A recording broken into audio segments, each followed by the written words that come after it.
Ever since I have been making films, I have been doing it all by myself, from writing, directing, acting, and editing it. Thank you, Ate. Thank you, Nick. Bye. Bye. Bye-bye na, Mami. Bye-bye, Mommy. Mag-shoes ako. I live in a really small island and I haven't met people that are that passionate about filmmaking, so that's why I do it all alone. I can't really say that I'm great, but I have learned a lot by doing things alone. Yes, it isn't easy, and yes, it takes more time, and yes, it isn't perfect, but it does make you think outside the box, which is probably my favorite part about it. Let's say I get a film idea about a person who has been left alone by everyone in the world and is trapped and crazy. But even that, as a filmmaker, I would still need people. I would want to show interactions from before the people disappeared in her life as some sort of flashbacks to get some story or to get some emotional connection to her character, because that's very, very important. If we don't connect with our character, then what's even the point, So, what I do, since I can't do big things or big ideas like that, is I simplify it. In order to do that, I remove factors that I couldn't use and reform that into something that I can do. And it's really harder than it sounds. And the more we remove some factors, the more the story changes into something else. It is sometimes a bummer because you'd want to make something out of your original idea, but you can't. You don't have the time, you don't have the resources, but it's okay, you never know. It might just turn out to be something better than the original plan. Well, for me, this is what I want to do, and this is what I really love doing, and I'm just gonna put it out there.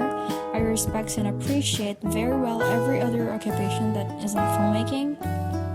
I couldn't be, functioning well without them, but that just won't work for me, especially if it's not related to filmmaking. Filmmaking is the exception. I am a person that just couldn't do anything that I don't like. But when it comes to filmmaking, I go above and beyond in my level to tell a story. I challenge myself to do it, and most of the time, this may sound really cheesy, but it makes my heart really, really excited. I just want to remind myself that I did the bravest decision of my life. It's September 1 of 2020. I'm just so glad that I made this decision, and I'm so happy, and it makes me cry. Honestly, I'd rather be a janitor on a set for a movie than work on a safe job where I would get paid really well, and honestly, that's the truth, and that's how passionate I am about this. And to be honest with you, I would have loved to go to film school, but that's just way above my budget. We could not afford it, but if you think about it, going to films and going out and make films is what matters. Experience is where you learn a lot of things, and that's where I get all my skills. My skills are not that many or big or great, but they're probably there and still improving the more I create. Someday I'm gonna make it, and it's all going to be alright.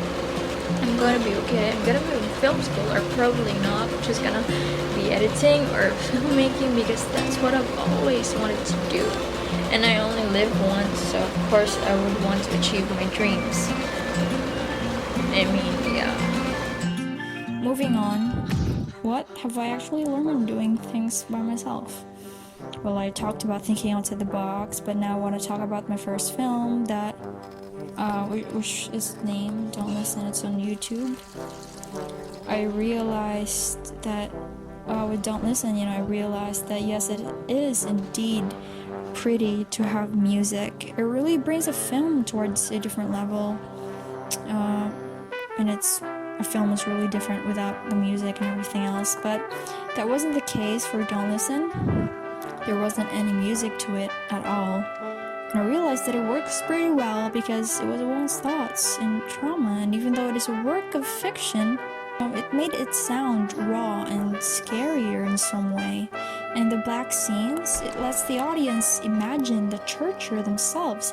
Sometimes in movies, it may not be that bad. I mean, not all, but might not be that bad. But the case with Don't Listen is that it makes people imagine. And this is kind of interesting, and I've always wanted to know this, but maybe, it kind of maybe is a different experience from person to person. I mean, I know it is always a different experience for everybody, but let's say we have a person who has been to a bad past and a person who doesn't have one, and there's so many interpretations from it, and that's what I've been trying to say. So it's really cool. The more I experiment around things, the more I learn, which has been amazing. If you like the video, press thumbs up, so I know if I create more of this. Subscribe and tell me your thoughts. Thank you for watching, and stay safe.